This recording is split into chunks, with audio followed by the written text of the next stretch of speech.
Assalamualaikum warahmatullahi wabarakatuh.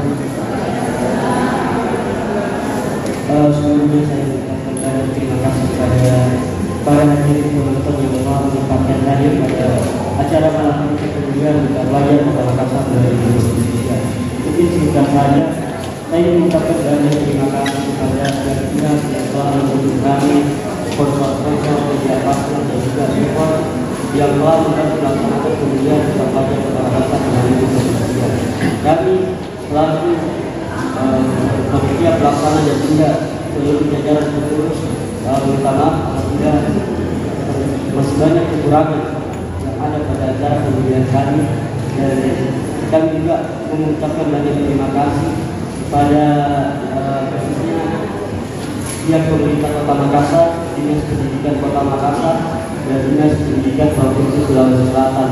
Yang terakhir untuk saya ucapkan juga banyak terima kasih kepada seluruh teman-teman pengurus dan jajaran panitia yang telah bekerja keras. Acaranya sudah dipersiapkan hampir kurang lebih selama 3 bulan, dan luar biasa perjuangan dan kerja keras teman-teman panitia dan pengurus yang telah berjuang untuk melaksanakan kemudian Duta Pelajar Kota Makassar 2023. Mungkin harapan saya buat teman-teman Duta Pelajar Kota Makassar 2023 bisa terus betul-betul berproses dan juga melaksanakan program kerja yang sosial dan bisa menginspirasi banyak pelajar-pelajar di Kota Makassar.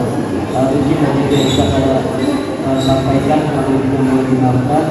Wabillahi taufiq wal hidayah. Wassalamualaikum warahmatullahi wabarakatuh.